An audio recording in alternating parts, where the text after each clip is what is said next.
Hello, I am your teacher, Mr. Pacitti, and this is my classroom here in Wilkes-Barre, Pennsylvania, wherever the hell that is. So put away your mobile phones, put away your Neopets. It's time to concentrate. It's time to study. This is SmackDown Live, and this is Graded.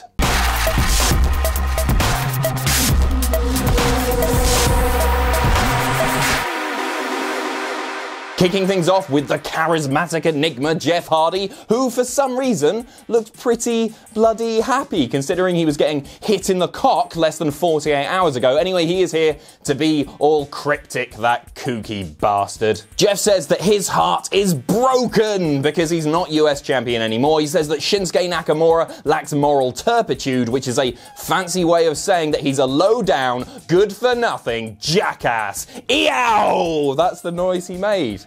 I don't know what that was. Jeff is focused on three things. Number one, to inflict as much pain as possible on Shinsuke Nakamura. Number two, to make Shinsuke Nakamura fade away and classify himself as obsolete. And number three, to regain his US title. And then he says, enjoy the show! Yeah!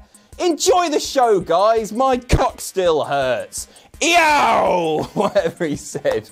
Sure. What grade can I give this? It wasn't bad or anything, it just feels like Jeff had no real reason to actually come to the ring. Everything that he said could have been summarised in about 30 seconds in a backstage promo, but sure, have a see. Speaking of which, Shinsuke Nakamura managed to do exactly that straight after this, summarising everything in a more kind of creepy and poignant way, much better, and then he ended his promo with, God bless America. I love heel Shinsuke Nakamura. Next up, the WWE Champion AJ Styles versus Andrade, Cien, Almas. And first of all, it's good to see Almas on weekly TV. I hope this is a thing going forward. I don't know why it wasn't happening from the start. Obviously, Sin Cara's injury sort of got in the way of things, but there were weeks that went by that either he had a very small role backstage or actually wasn't seen at all, and I don't know what was happening there, but he's back, and he's in a bloody match with AJ Styles, the WWE Champion. This match wasn't as fast-paced as I was expecting, but it did tell a fantastic story. And more importantly, I think for casual fans who are largely unfamiliar with Almas' work, this is the sort of showing that he needs to get their attention, and I think he did just that. Great double moonsault, great double stomp in the corner, great double knees in the corner, and although Almas ends up tapping out clean, it doesn't matter. AJ is the WWE Champion, and this was such a strong showing for Almas. Most important thing is he has got our attention. He managed to get over his character perfectly. He was intense. He was vicious. It was brilliant, and I just want to see way more of this from Almas. It gets a B+. So tempted to give this one an A, but I'm a hard ass. Grr. Sorry. Oh, and props to Zelina Vega, who, for my money, is one of the best wrestling managers in the business today. She is so good at what she does. Everything she does makes the match feel more important, more dramatic, but never takes the attention away from what's happening in the ring. And when Almas finally tapped out, she lost her you-know-what. She is brilliant. Backstage now with Aiden English, who implores Lana to talk to Rusev following English's complete idiocy at Extreme Rules, where he pulled down the turnbuckle cover, ultimately costing Rusev the match. Lana asks if Aiden English is what's best for Rusev right now. Spoiler, he's not. Hasn't been for months. Back to the ring, and it's time for Becky Lynch, who is still getting big crowd reactions. Roll on SummerSlam. Commentary once again, week on week, they're putting her over, saying that she must be in contention for the SmackDown Women's title after tapping out half of the female roster on SmackDown. Speaking of which, she taps out Mandy Rose in about 5 minutes here. This one gets a B-. The match itself, nothing to write home about, but more importantly, it's another dominant win for Becky Lynch. Keep that momentum building. It's confusing how rarely WWE employ this strategy of giving a potential challenger a string of wins to lead to a title match. Like, so often, title matches are thrown together so haphazardly, but this program, right now, it feels so organic, really enjoying it. After the match, Becky grabs a mic and says that she's been biding her time, working as hard as she can, and then calls out SmackDown Women's Champion Carmella. Becky was great here. Straight fire is coming for you. She's really underrated on the mic. The thing about Becky promos, it feels, the intensity's there, and it feels like she means every word that she says. It's like she believes in herself, and it's very easy to invest in Becky. Backstage to Paige and Carmella, who is still getting absolutely no reaction from the crowd at all, and Paige ends up setting up a match next week on SmackDown, Becky Lynch versus Carmella in a non-title match. If Becky wins, she gets a title match at SummerSlam. I don't like this personally. I'm kind of a bit fed up of seeing the people competing on pay-per-view compete on weekly TV in the weeks before. It makes it feel less special. Tease us, Vince, tease us. Backstage again, and Tye Dillinger is getting ready for his match with Samoa Joe, which is up next, but he is first joined by R-Truth. I think it's fair to say that the lack of R-Truth in recent months has really hurt WWE programming, and with that huge $1 billion TV deal coming up next year, Vince, listen to me here. Forget the pyro, forget the custom set, forget hiring the top indie names. Who cares about Kenny Omega? That money needs to be spent on renewing the contract of 46-year-old R-Truth, who I want to see on TV every week. He should be the co-branded superstar. He should be on Raw and SmackDown. This is the business acumen that made me your first ever What Culture Pro Wrestling General Manager. To the ring for Tye Dillinger versus Samoa Joe, and Tye makes an immediate beeline for Joe, showing his absolute desperation, and understandably so. He's so rarely used, he's keen to make an impact.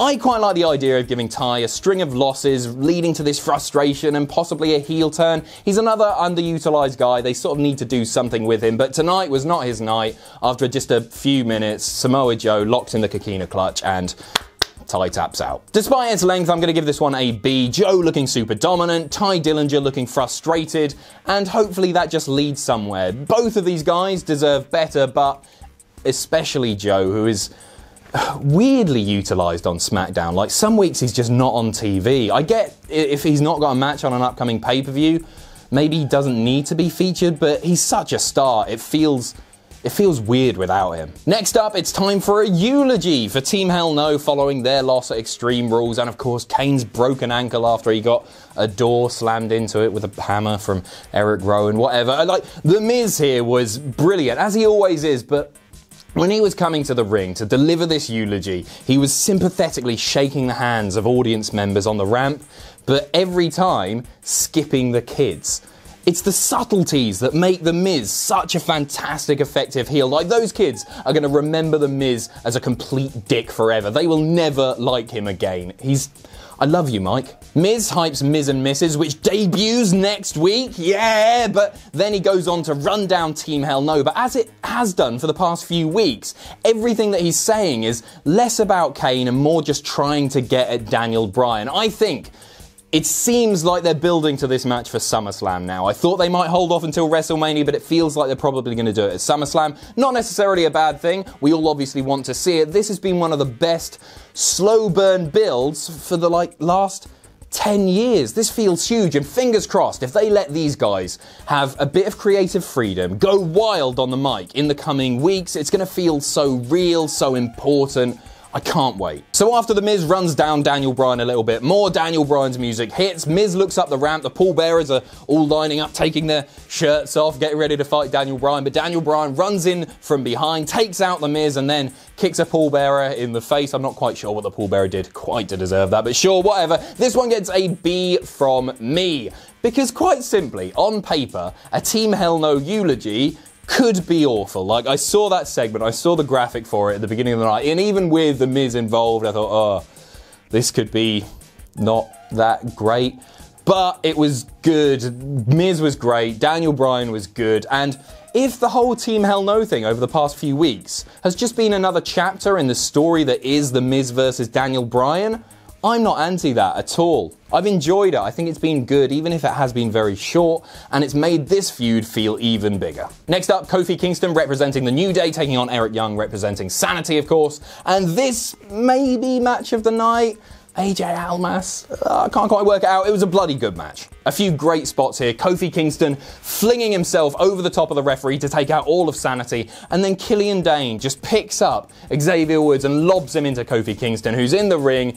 stumbles forward, gets hit with one of the best finishing moves in professional wrestling, that wheelbarrow neck breaker from Eric Young, who picks up the win, picks up a B+ from me, a strong showing for Sanity, which is really important at this stage, and just a really creative finishing sequence. Loved it. Next up, the newly crowned US champion Shinsuke Nakamura defending in an Extreme Rules rematch against Jeff Hardy, and this was good. I loved Shinsuke almost immediately going for the cock uppercut, the cockercut, the dick uppercut. Help me out in the comments. It's got to have a better name than that. I was actually getting a little bit tired of the low blow stuff, especially in the main event scene.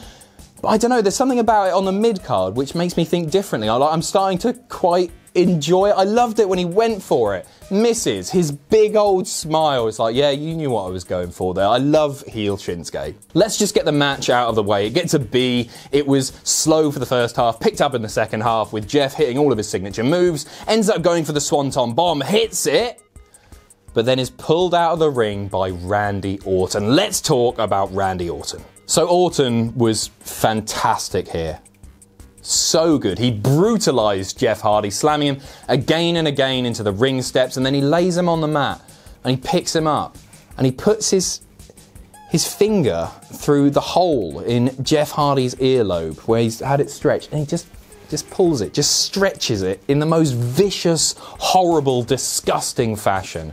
Heel Orton is back, and it's so good. Orton ends up throwing Jeff over the announce table, just brutal stuff, and then he asks, where's Shinsuke? Starts walking up the ramp. This is the most invested that I've been in Randy Orton in 5 years. I love the idea that he would attack Jeff for no real reason, maybe to get at Shinsuke, but more probably just because he could, and he's a vicious, horrible little cock. And that's the best Orton. Like, we're going to see some great stuff, especially if Randy Orton himself is invested in this character again. You can tell that he was finding face Orton stale, as we all were. This is what he's been asking for, and from what we saw last night, it feels like he cares. Really excited about this. B+ for this episode of SmackDown, which, top to tail, made sense. It's been a good show this week, and the only thing preventing it from getting an A, I guess, is having a real barn burner of a match. Maybe I'm being too hard again. I will say, before I go, Jeff Hardy, I've seen him jump off of ladders, off of scaffolding, off of Titantrons, off of lorries, off of cages. But seeing Randy Orton pull his ear made me wince more than any of those. Wrestling has ruined me as a person. So that's all from me. Thanks for watching, and you can follow me on Twitter here. If you enjoy what we do here at Cultaholic, you can pledge to our Patreon. That's patreon.com/Cultaholic. And most importantly, don't forget to hit subscribe and join us.